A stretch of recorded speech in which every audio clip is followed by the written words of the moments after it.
স্বাগত ডিবিসি সংবাদে। আপনাদের সাথে আছি মৌসুমী শান্তা। জনগণের ভোটের অধিকার ফিরিয়ে দিতে কাজ করছে বর্তমান নির্বাচন কমিশন। এজন্য অবাধ, নিরপেক্ষ ও সুষ্ঠু নির্বাচন আয়োজনে প্রতিশ্রুতিবদ্ধ তারা। ভোটার তালিকা হালনাগাদ কার্যক্রমে অংশগ্রহণকারীদের প্রশিক্ষণ কর্মসূচিতে এসব কথা জানান প্রধান নির্বাচন কমিশনার AM নাসির উদ্দিন। দেশে বর্তমান ভোটার 12,36,00,000-এরও বেশি, যার মধ্যে 2রা জানুয়ারি যুক্ত হয়েছে 18 লাখের বেশি নতুন ভোটার। এর মধ্যে বাড়ি বাড়ি গিয়ে ভোটার তালিকা হালনাগাদ কার্যক্রম শুরু হচ্ছে 20 জানুয়ারি থেকে। সেই লক্ষ্যেই শুরু হলো তথ্য সংগ্রহকারী ও সুপারভাইজারদের প্রশিক্ষণ। এই মুহূর্তে মানুষের মাঝে নতুনভাবে একটা রিনিউড প্রত্যাশা তৈরি হয়েছে। তারা সবাই ভোট দিতে চান। আমরা একটা সুষ্ঠু নির্বাচন অবশ্যই করতে পারবো, জাতিকে উপহার দিতে পারবো। রাজধানীর আগারগাঁওয়ে নির্বাচনী প্রশিক্ষণ ইনস্টিটিউটে এই কার্যক্রমের উদ্বোধন অনুষ্ঠানে যোগ দেন প্রধান নির্বাচন কমিশন। তিনি বলেন, এতদিন জনগণকে ভোটের অধিকার থেকে বঞ্চিত করে রাখা হয়েছিল, তা ঘোচাতে চাই বর্তমান কমিশন। 18 কোটি মানুষ যে বঞ্চিত, এই তাদের এই বঞ্চনার দুঃখ তারা বলার জন্য আছে, আমরা আছি। আমরা দায়িত্ব নিয়েছি ইনশাল্লাহ তাদের বঞ্চনা যাতে আমরা ঘুষাইতে পারি। তারা যে বঞ্চিত হয়েছে এতদিন, সেটা সেই ভোটের অধিকার থেকে বঞ্চিত হয়েছে, সেটা আমরা ঘুষাতে চাই। তাদের এই বঞ্চনার যে কষ্ট, সেটা আমরা দূর করতে চাই। তিনি বলেন, নির্বাচন ব্যবস্থা সংস্কার কমিশনের সুপারিশ নির্বাচনী আইনের পরিবর্তন দরকার হতে পারে। আমাদের এখানের জন্য একটা রিফর্মস কমিশন হয়েছে ইলেকট্রাল প্রসেস রিফর্মের জন্য। তারা কি সুপারিশ দেন আমরা জানি না, তো আমরা ধারণা করছি ওনারা যা সুপারিশ দেবেন তাতেও আমাদের বিধিবিধান আইন কানুনে একটা পরিবর্তন আনতে হবে। কাজের ক্ষেত্রে সকলেরই সহযোগিতা চান প্রধান নির্বাচন কমিশনার।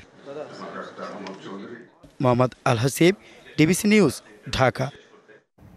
15 জানুয়ারির মধ্যে সরকারের কাছে সংস্কার প্রস্তাব জমা দেবে 6টি কমিশন। সুপারিশগুলো বাস্তবায়ন হলে গণতন্ত্র ও নির্বাচন ব্যবস্থা শক্তিশালী হবে বলে আশা করা হচ্ছে। সেই প্রস্তুতির অংশ হিসেবে সংস্কার কমিশনের প্রধান ও প্রতিনিধিদের সাথে শনিবার বৈঠক করেন অন্তর্বর্তী সরকারের উপদেষ্টারা। তবে নানা মতের রাজনৈতিক দলগুলোকে ঐক্যমত্যে আনতে চ্যালেঞ্জ হিসেবে দেখছেন বিশ্লেষকরা। 2008 সালে নবম জাতীয় সংসদ নির্বাচনে আওয়ামী লীগ সরকার গঠনের পরের বছরই নির্বাচন না ভোটের বিধান বাতিল করা হয়। তবে এই সংস্কার কমিশন নতুন করে সেটি আবার যুক্ত করতে যাচ্ছে সংস্কার প্রস্তাবে।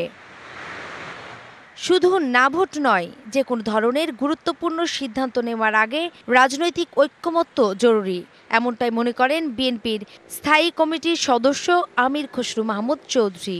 পরামর্শ দেন সংসদের মতামত নেয়ার। যে কোনো বিষয়ে ঐক্যমত যেখানে হবে, যদি জাতীয় ঐক্যমত হয়ে যায় সমস্যা নেই, না হলে তো আমাকে জনগণের আগামী নির্বাচনে জনগণের কাছে যেতে হবে, তাদের ম্যান্ডেট নিয়ে আমাকে পাশ করতে হবে। আর সমমনার রাজনৈতিক দলগুলো বিষয়টিকে চ্যালেঞ্জ হিসেবেই দেখছেন। সরকারের পক্ষ থেকে প্রস্তাব আসার পরেই এই নিয়ে নিজেদের মত জানাবেন তারা। যিনি ঐক্যমত্য কমিশনের চেয়ারম্যান, তিনি কথা বলবার পরে দেখলেন এটা নিষ্পত্তি করা যাচ্ছে না, ছেড়ে দেবেন, করবেন না, যা ছিল তাই থাকবে। রাজনৈতিক দল, বিশেষ করে যাদের স্টেক বড়, তারা যদি সংস্কারটা না চায়, তাহলে যে সংস্কার আপনি করবেন সেটা তো চলবে না, কারণ সংসদে ভোটে পাস হবে না। রাজনৈতিক দল, শিক্ষার্থী এবং সমাজের অন্যান্য অংশের মধ্যে যে আরও বেশি আলাপ আলোচনা, সেই আলাপ আলোচনার সূত্রপাত এই সংস্কার কমিশনগুলোর রিপোর্ট দেওয়ার পরে আমরা শুরু করব। আগামীতে দেশের নির্বাচন ব্যবস্থাকে শক্তিশালী করতে প্রস্তাবিত সংস্কারের বাস্তবায়ন নিয়েও প্রশ্ন তুলেছেন নির্বাচন বিশ্লেষকরা। ঐক্যমত্য তৈরি না হলে গৃহীত পদক্ষেপ সরকারের জন্য বড় চ্যালেঞ্জ হয়ে দাঁড়াতে পারে বলে মনে করছেন তারা।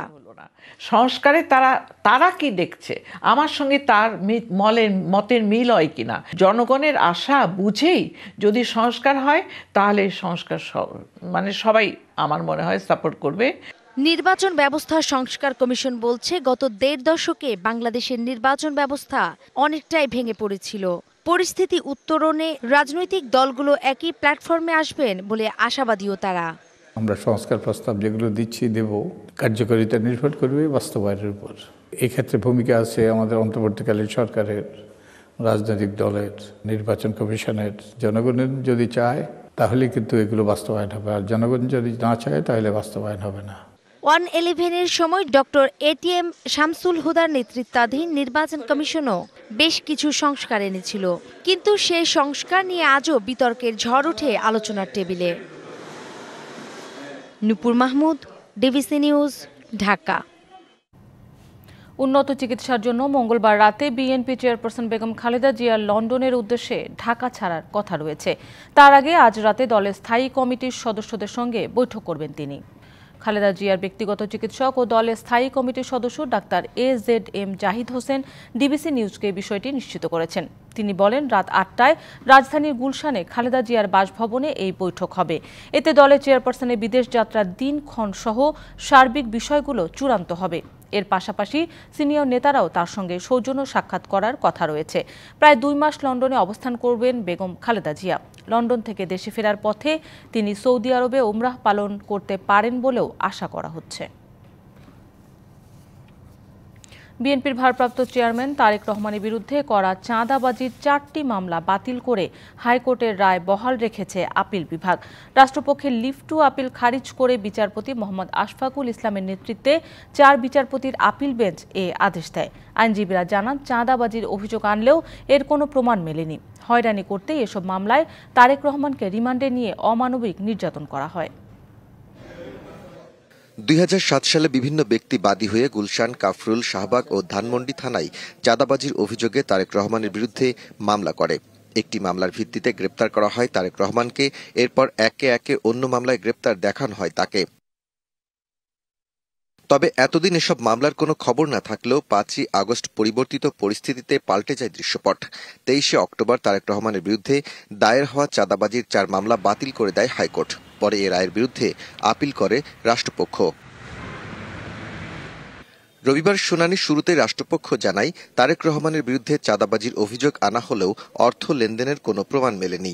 আর তারেক রহমানের আইনজীবী সর্বোচ্চ আদালতকে জানান, এই মামলায় গ্রেপ্তার করে তারেক রহমানের উপর অমানসিক নির্যাতন চালানো হয়। পরে আপিল বিভাগ 4টি মামলায় বাতিল করে দেন। তারেক রহমান সাহেবকে রাজনৈতিকভাবে হেয় প্রতিপন্ন করার জন্য এবং রাজনৈতিকভাবে বিএনপিকে বিতর্কিত করার জন্য প্রধান নেতাকে বিভিন্ন ধরনের মিথ্যা মামলার মামলায় দায়ের করা হয়েছিল।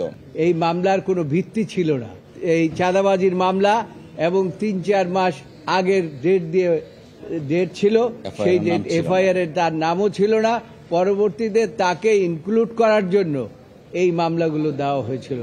তবে কি এই আদেশের ফলে তারেক রহমানের দেশে আসার পথ খুলল? এমন প্রশ্নে তার আইনজীবী জানান, তারেক রহমানের দেশে ফেরা মামলার উপর নির্ভর করছে না। তার বিরুদ্ধে আরও 18 থেকে 19টি মামলা বিচারাধীন। উনি কেন দেশে আসছেন না? দেখুন, বাংলাদেশের রাজনীতিতে উনি একজন অত্যন্ত গুরুত্বপূর্ণ ব্যক্তিত্ব। ওনার দেশে আসার বিষয়টা উনি প্রয়োজনীয় পদক্ষেপ যথাসময়ে নেবেন। জামিন নিয়ে 2008 সাল থেকে যুক্তরাজ্যের লন্ডনে আছেন বিএনপির ভারপ্রাপ্ত চেয়ারম্যান তারেক রহমান।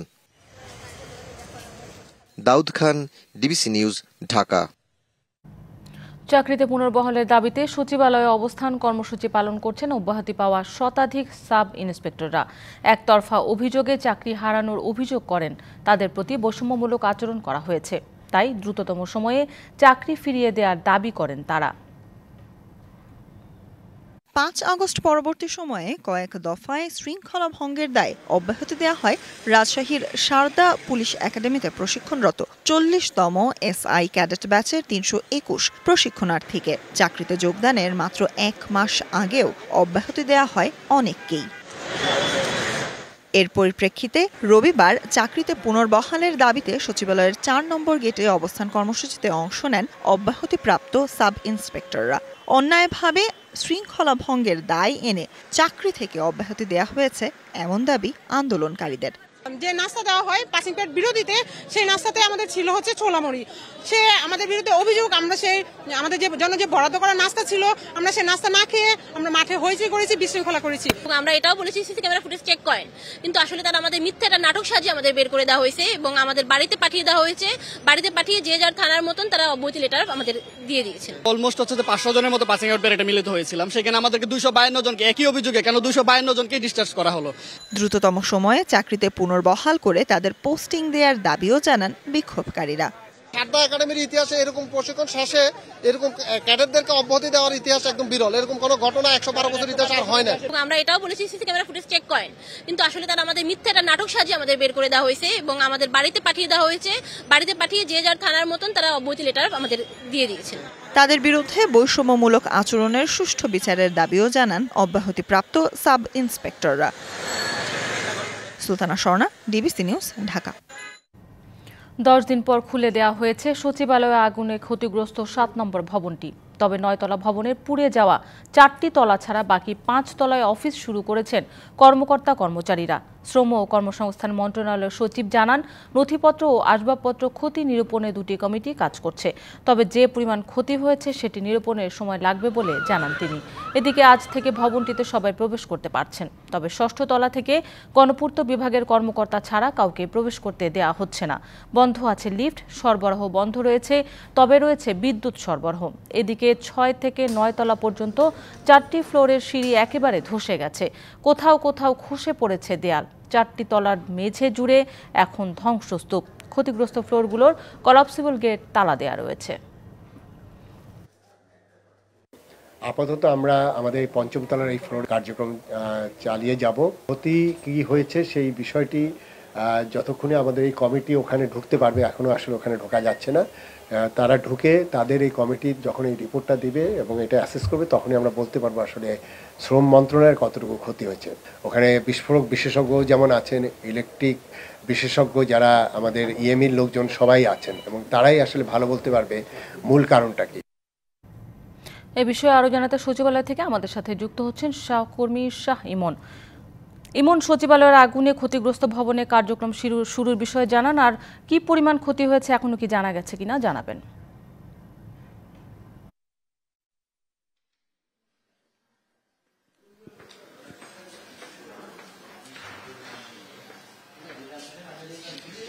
মৌসুমী, আজকে সপ্তাহের প্রথম কর্মদিবসে সকাল থেকে এই অগ্নিকাণ্ডের ঘটনা ঘটার 11তম দিনে এসে আজকে এই ভবনটি খুলে দেওয়া হয়েছে। সকাল থেকে আজকে প্রথম তলা থেকে 5ম তলা পর্যন্ত যে স্টাফরা রয়েছে তারা আজকে স্বাভাবিক কার্যক্রম চালু করার চেষ্টা করেছে এবং সকাল থেকে কার্যক্রম চালুও হয়েছে। তবে যে ভবনটি অগ্নিকাণ্ডের ঘটনা ঘটেছে তার 6ষ্ঠ থেকে 9ম তলা পর্যন্ত যেগুলো ক্ষতিগ্রস্ত হয়েছিল সেইগুলোতে এখনো কাউকে প্রবেশ করতে দেওয়া হচ্ছে না। শুধুমাত্র স্থানীয় সরকার বিভাগ এবং গৃহায়ন ও গণপূর্ত মন্ত্রণালয়ের যে কর্মীরা রয়েছে তারা ধ্বংসস্তূপ সরিয়ে এটা মেরামত ও নির্মাণ কাজের জন্য এখন মূলত কাজগুলো করছে। তো সকালে শ্রম ও কর্মসংস্থান সচিব আমাদের সাথে কথা বলেছিল। উনি গণমাধ্যম কর্মীদের যেটি জানিয়েছে যে 2টি কমিটি করে দেওয়া হয়েছে। একটি হচ্ছে নথিপত্র এবং ফাইল যে ক্ষতিগ্রস্ত হয়েছে সেগুলোর একটি ক্ষতিগ্রস্তের মূল্য নির্ধারণ করা এবং এর বাইরে অবকাঠামোগত এবং কম্পিউটার আসবাবপত্র সহ যে সমস্ত ফার্নিচার ক্ষতিগ্রস্ত হয়েছে সেগুলোর মূল্য নির্ধারণ করা। এই 2টি কমিটি পৃথকভাবে কাজ করবে এবং এই 2টি কমিটি একটি রিপোর্ট দিবে 7 দিনের মধ্যে যে কি পরিমাণ ক্ষতি হয়েছে। তো তারপরে হয়তো বলা যাবে যে কি পরিমাণ ক্ষতি হয়েছে সেটা নিরূপণ করা। আর 2 নম্বর হচ্ছে যে স্থানীয় সরকার এবং গৃহায়ন ও গণপূর্ত বিভাগের কর্মীরা কাজ করছে, তাদের একটি সময়সীমা বেঁধে দেওয়া হয়েছে যে 10 কার্যদিবসের মধ্যে এই 6 তলা থেকে 9 তলা যে ভবন সেটির ইন্টেরিয়র ডেকোরেশন থেকে শুরু করে সমস্ত সংস্কার কাজ সম্পূর্ণ করার জন্য। কিন্তু গৃহায়ন কর্মকর্তারা যেটি বলছে যে এত অল্প সময়ের মধ্যে 3টি ফ্লোর যেভাবে ক্ষতিগ্রস্ত হয়েছে এটি এত অল্প সময়ের মধ্যে মানে সংস্কার কাজ শেষ করা সম্ভব না, হয়তো আরও বেশি সময় লাগবে। তো এখন এই মুহূর্তে মূলত স্থানীয় সরকার বিভাগের এবং গৃহায়ন ও গণপূর্ত বিভাগের কর্মীরা কাজ করছে। মৌসুমী, এই ছিল সচিবালয়ের বর্তমান অগ্নিকাণ্ডের ঘটনায় যে ক্ষতিগ্রস্ত হয়েছিল সেই ভবনের বর্তমান অবস্থা। ইমন, আপনাকে ধন্যবাদ। দিন কয়েক পরে ঘর আলো করে আসবে সন্তান, এমন প্রতীক্ষায় দিন গুনছিলেন বাবা। কিন্তু বৈষম্য বিরোধী আন্দোলনে অংশ নেওয়া শাহজাহানের সেই স্বপ্ন অধরাই থেকে গেল। আন্দোলনে অংশ নিয়ে গুলিতে নিহত হন তিনি। একদিকে দেশের জন্য স্বামীর আত্মত্যাগ, অপরদিকে টানা পোড়েনের সংসারে নবজাতককে নিয়ে দিশেহারা স্ত্রী। যদিও পরিবারটির পাশে থাকার আশ্বাস জেলা প্রশাসকের। ক্ষুদ্র ব্যবসায়ী মোহাম্মদ শাহজাহান, স্ত্রী ফাতেহা বেগমকে নিয়ে সুখের সংসার। গত বছর জুলাই আগস্টের কোটা সংস্কার আন্দোলনে গিয়ে 16 জুলাই ঢাকার সায়েন্স ল্যাবে সংঘর্ষ চলাকালে গুলিবিদ্ধ হয়ে ঘটনাস্থলে নিহত হন তিনি। এরপরই বিষাদের ছায়া নেমে আসে পরিবার জুড়ে। শাহজাহানের মৃত্যুর পর ২৭ আগস্ট জন্ম নেয় তার সন্তান। একদিকে দেশের জন্য স্বামীর আত্মত্যাগ, অপরদিকে টানা পোড়েনের সংসারে নবজাতককে নিয়ে দিশাহারা স্ত্রী। আমার একটা কষ্ট হলো যে ওর বাবার কোলে উঠতে পারেনি, আর তার বাবাও তাকে কোলে নিতে পারেনি। সরকারের কাছে একটা আবেদন থাকবে আমার সন্তানের চলার পথে যেত সরকার তার পাশে থাকে। আমার সন্তানের যেটা অধিকার, প্রাপ্য অধিকার, এটা যাতে সরকার তাকে দেয়।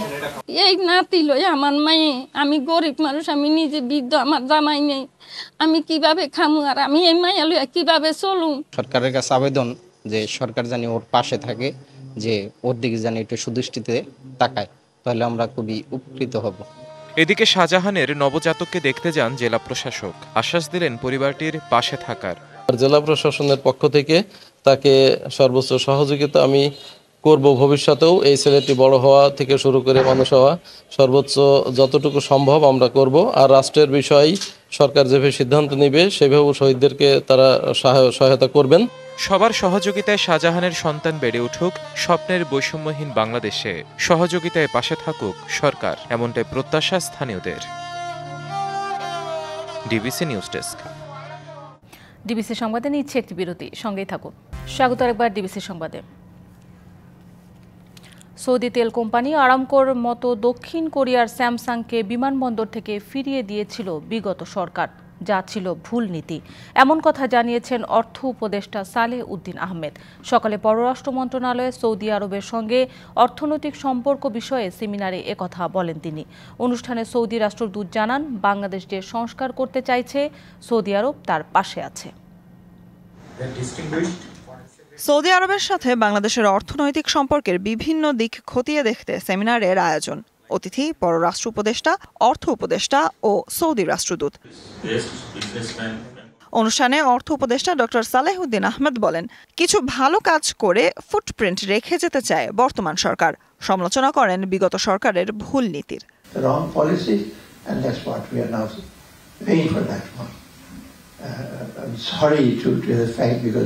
The challenges are facing right now are formidable, but those are not insurmountable. We can solve it.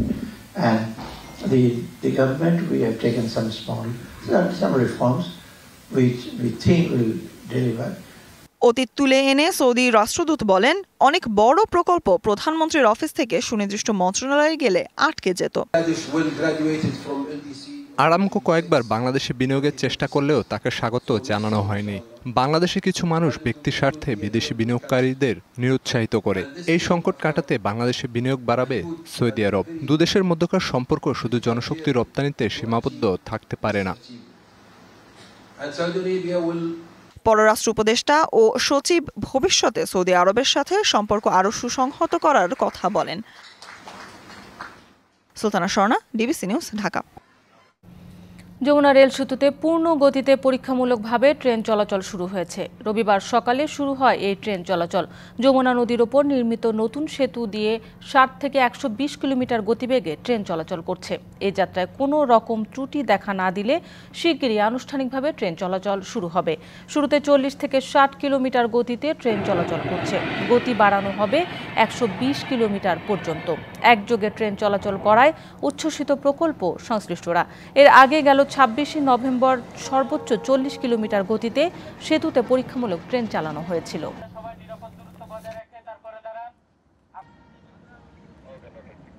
Test run চলতেছে, 10 মিনিট পর পর একটা করে ট্রেন আসবে, 40 থেকে শুরু করে 120 পর্যন্ত স্পিড উঠবে। 7 বছর ধরে প্রজেক্টটা করতেছি, তো আমাদের আজকেই মনে হয় সবচেয়ে একটা আনন্দ ঘনপূর্ণ দিন। এতে আমরা খুব খুশি এবং আমরা আশা করি যে এই মাসের শেষের দিকে হয়তো এটা পুরোপুরি চালু হবে আর কি।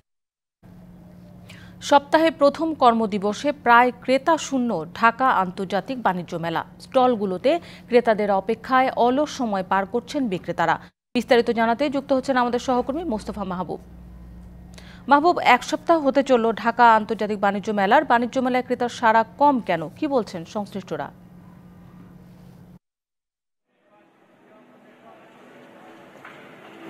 শান্তা, আপনি শুরুতেই যেমনটা জানিয়েছেন দর্শকদেরকে, আসলে সপ্তাহের যে কর্মদিবসগুলো থাকে সেই কর্মদিবসে কিন্তু এমনিতেই বাণিজ্য মেলা বা এই আয়োজনগুলোতে আমরা দেখি ক্রেতা দর্শনার্থী কিছুটা আনাগোনা কম থাকে। তার সঙ্গে যেটি হয়েছে যে গেল 4 বছর ধরেই আসলে এই বাণিজ্য মেলাটি পূর্বাচলে হচ্ছে, যেটি মূল যে রাজধানী শহর সেটি থেকে বেশ কিছুটা বাইরে, এবং এখানে যাতায়াতের ক্ষেত্রেও আসলে সেই সুযোগ সুবিধাটা অতটা সহজ না হওয়ায় ছুটির দিনগুলো ছাড়া অন্য যে সরকারি কর্মদিবসগুলো আছে সেখানে কিন্তু আমরা ক্রেতা দর্শনার্থীর আনাগোনা খুব কম দেখছি, এবং এই বিষয়টি আসলে যারা এখানে মেলায় যারা অংশ নিয়েছেন তারাও কিছুটা মেনেই নিয়েছেন। আসলে সপ্তাহের যে ছুটির দিনগুলো আছে সেই ছুটির দিনগুলো নিয়েই আসলে তাদের যত আয়োজন বা যত চিন্তা। এই বাণিজ্য মেলায় আমি সকাল থেকেই আছি, একেবারেই কিন্তু ভিড় নেই বললেই চলে, এবং বিশাল এলাকা জুড়ে যে মেলাটি আছে সেখানে কিন্তু সেই তুলনায় আসলে মানুষের আনাগোনা বা উপস্থিতি একেবারেই কম। এখানে অংশ নেওয়া বিভিন্ন ট্রেডের যে উদ্যোক্তারা আছেন তাদের সাথে আমার কথা হয়েছে, যারা মূলত এখানে এসেছিলেন কিছুটা বিক্রির আশায় এবং প্রচারণার আশায়, তারা খানিকটা হতাশ, কারণ কাঙ্ক্ষিত সেই ক্রেতা বা দর্শনার্থী কোনোটিই কিন্তু আসলে নেই। এছাড়া অন্য যে প্রতিষ্ঠানগুলো এসেছে যারা আসলে বড় উৎপাদনশীল প্রতিষ্ঠান, তারাও এখনো হতাশ, কারণ মেলা শুরু হলেও কাঙ্ক্ষিত সেই বিদেশি ক্রেতার দেখাও কিন্তু তারা পাচ্ছেন না। তো প্রত্যাশা সবার ছুটির দিনগুলোতে, বিশেষ করে শুক্র এবং শনিবার এই মেলা জমে উঠবে এবং ক্রেতা বিক্রেতার যে প্রত্যাশা সেটি পূরণ হবে। তো এই ছিল এখন পর্যন্ত আমার কাছে সবশেষ তথ্য। মৌসুম মাহবুব, আপনাকে ধন্যবাদ। রাজধানী মিরপুরের 60 ফুট রোড যেন এক মরণ ফাঁদ। নির্ধারিত সময়ে সংস্কার না হওয়ায় বেহাল সড়কটি ক্রমেই চলাচলের অনুপযোগী হয়ে পড়েছে। স্থানীয়দের অভিযোগ, অপরিকল্পিত ও ঢিলে ঢালা কাজের কারণেই বেড়েছে ভোগান্তি। তার উপর মাত্রাতিরিক্ত ধুলাবালিতে থমকে দাঁড়িয়েছে জনজীবন। রাজধানীর মিরপুরের 60 ফুট রোড, যার বেশিরভাগ অংশই খানাখন্দে ভরা, কোথাও হাঁটু পরিমাণ গর্ত, কোথাও ঢাকনাবিহীন ম্যানহোল। এ নিয়ে স্থানীয়দের অনুযোগেরও যেন অন্ত নেই। জরাজীর্ণ রাস্তাঘাট, অসহনীয় ধুলাবালি, জলাবদ্ধতা, বর্জ্যের স্তূপ, নাজুক সুয়ারেজ ব্যবস্থা, দূষণ ও যানজট যেখানে নিত্যসঙ্গী। আমতলা থেকে একবারে 60 ফিটে মাথা 2 নম্বর পর্যন্ত, তো রাস্তাটা খুবই ভাঙা, খুবই খারাপ। গাড়িতে চলতে আমাদের খুবই কষ্ট হয়। গাড়ি ঢুকতে পারে না, অ্যাম্বুলেন্স ঢুকতে পারে না, হ্যাঁ, রুগী মারা যাচ্ছে। এই কি অবস্থা? বিশেষ করে শীত মৌসুমে ভোগান্তি বেড়েছে বহুগুণে। অতিষ্ঠ এখনকার জনজীবন, নাকাল নানা শ্রেণী পেশার মানুষ। খানাখন্দ, তারপরে ধুলাবালি, বাচ্চারা স্কুলে যাইতে পারে না, এখান দিয়ে স্কুল আছে। ইন্ডিয়া দিল্লিতে ধুলার জন্য স্কুল কলেজ বন্ধ করতে, এখন তো ঢাকায় সেই অবস্থা, মানে বন্ধ করা উচিত। স্থানীয় বাসিন্দাদের অভিযোগ, রাস্তাটি সংস্কারের নামে গেল কয়েক বছর ধরেই কাজ চলছে ধিমে তালে। ছিল সুষ্ঠু পরিকল্পনার অভাব। এক একজন এক এক সাইডে আর কি দেখাশোনা করতেছে, কিন্তু সব সময় যে চলতেছে তা বলে না। এই কাজটা যদি দ্রুত শেষ হয়ে যেত আমাদের দুর্ভোগটা কম হতো, কিন্তু কাজ শুরু করে কিন্তু শেষ করে না সব। মিরপুর 2 নম্বরের গ্রামীণ ব্যাংকের প্রধান কার্যালয় সংলগ্ন পোস্ট অফিসের পাশ থেকে আগারগাঁওয়ের নিউরোসায়েন্স হাসপাতাল পর্যন্ত এই রাস্তাটির দৈর্ঘ্য 3.63 kilometre. Sabbir Roj, DBC news, Dhaka. Meril petroleum jelly সৌজন্যে এবার জানাবো শীতের গল্প। পৌষের শেষ ভাগে দেশে চলছে শীতের দাপট। অস্থির জনজীবন, বিপর্যস্ত প্রাণীকুল, দুর্ভোগে স্বল্প আয়ের মানুষ। হাসপাতালগুলোতে ঠান্ডাজনিত রোগীর সংখ্যা বেড়েছে। তবে বেলা বাড়তেই বিভিন্ন জেলায় দেখা মিলেছে রোদের ঝিলিক। রবিবার সকালে কুয়াশার চাদরে ঢাকা পড়ে দেশের বিভিন্ন এলাকার পথঘাট। ধীরগতিতে চলাচল করে যানবাহন, বন্ধ থাকে ফেরিঘাটে নৌ চলাচলও। সকাল 9টায় পঞ্চগড়ের তেঁতুলিয়ায় রেকর্ড করা হয় দেশের সর্বনিম্ন 9.7 ডিগ্রি সেলসিয়াস। হিমালয় থেকে নেমে আসা হিমেল হাওয়া শীতের তীব্রতা আরও বাড়িয়ে দেয়। তীব্র শীতের মাঝেই ঘন কুয়াশা উপেক্ষা করে কাজের সন্ধানে বের হন শ্রমজীবী মানুষেরা। আগুন জ্বালিয়ে শীত নিবারণের চেষ্টা করেন অনেকেই। এমন আবহাওয়া আগামী কয়েকদিন অব্যাহত থাকবে বলে জানিয়েছে আবহাওয়া অফিস। এই জেলার উপর দিয়ে গত এক সপ্তাহ ধরে শৈত্য প্রবাহ প্রবাহিত হচ্ছে। এই তাপমাত্রাটি আগামী 2 থেকে 3 দিন অপরিবর্তিত থাকার সম্ভাবনা রয়েছে। এদিকে শীতের দাপটে অস্থির চুয়াডাঙ্গার জনজীবন। সন্ধ্যা থেকে সকাল পর্যন্ত বৃষ্টির মতো ঝরছে শিশির। শীতের তীব্রতায় মানুষের কাজের গতি কমে গেছে। এতে বেশি দুর্ভোগে স্বল্প আয়ের মানুষ।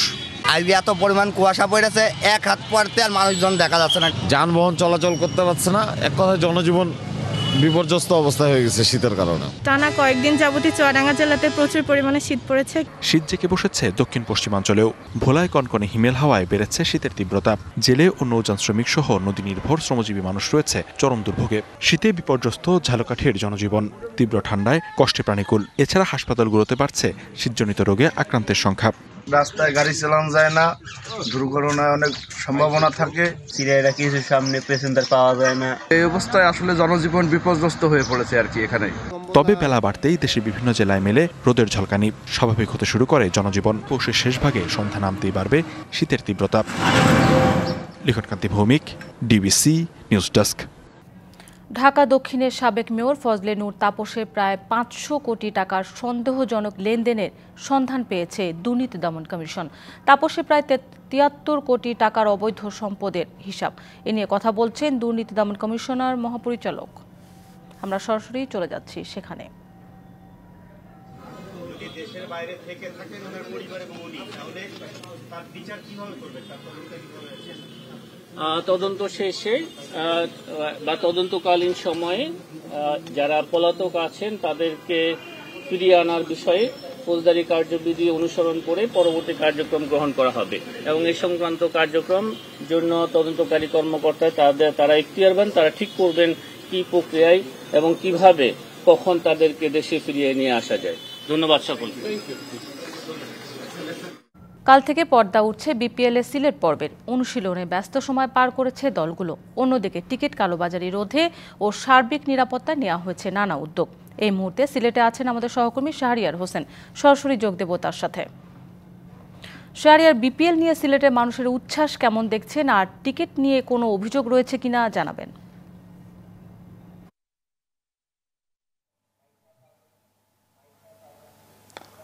শান্তা যেটা বললেন যে টিকিট নিয়ে কোনো অভিযোগ আছে কি না, এখন পর্যন্ত আমরা এরকম কোনো কিছু শুনতে পাইনি। সকাল থেকেই যে ব্যাংকগুলোতে টিকিট দেওয়া হয়েছিল, ব্যাংকের যে শাখাগুলো, সেখানে আমরা দর্শকদের ভিড় দেখতে পেয়েছি, বাট কোনো অনিয়ম খুঁজে পাইনি এবং সবাই খুব স্বতঃস্ফূর্তভাবে টিকিট ক্রয় করছে এবং স্টেডিয়ামের যে টিকিট বুথ আছে সেখানেও কিন্তু টিকিট কিনেছে দর্শকরা। এবং আমি যদি বলি যে স্টেডিয়ামের বুথ থেকে প্রচণ্ড ভিড় ছিল, বাট তেমন কোনো বিশৃঙ্খলা দেখা যায়নি। আমরা জানি যে ঢাকায় কদিন ধরেই যে সমস্যা দেখা গিয়েছে, যে অগ্নিসংযোগ থেকে শুরু করে ভাঙচুর, বাট সিলেটে এমন কিছু নাই। বাট ক্রিকেট প্রেমীদের ভিড় প্রচুর আছে টিকিট বুথে, তবে তেমন কোনো বিশৃঙ্খলার ঘটনা ঘটেনি। সবাই স্বতঃস্ফূর্তভাবে টিকিট কিনছে এখন পর্যন্ত, যেটা খবর জানতে পেরেছি। আর বিপিএলের মাঠের প্রস্তুতি এখন পর্যন্ত প্রায় শেষ বললেই চলে। দলগুলো এরই মধ্যে কালকে যাদের ম্যাচ ছিল তারা অনুশীলন করে ফেলেছে। এখন আপনারা দেখতে পাচ্ছেন যে এখন প্র্যাকটিস করছে ঢাকা ক্যাপিটালস। যদিও কালকে ঢাকা ক্যাপিটালসের ম্যাচ নেই, তারা কিন্তু ঢাকা পর্বে সবগুলো ম্যাচই হেরেছে। এবং আরেকটা কথা হচ্ছে যে সেটা ঢাকা ক্যাপিটালসের পরের ম্যাচটা কিন্তু রংপুরের বিপক্ষে। এজন্য তারা কিন্তু কালকে ম্যাচ না থাকা সত্ত্বেও তারা কিন্তু একটু জোরালোভাবেই নিচ্ছে যে অন্তত সিলেট পর্বে এসে যেন তারা আক্ষেপটা ঘোচাতে পারে। শান্তা। শাহরিয়ার, আপনাকে ধন্যবাদ। সংবাদ এই ছিল এখনকার মতো। ডিবিসি নিউজের সংবাদগুলো পড়তে ভিজিট করুন dbcnews.tv, ভিজিট করুন ডিবিসি নিউজের ফেসবুক পেজ এবং ইউটিউব চ্যানেল। সঙ্গেই থাকুন 24 ঘন্টা।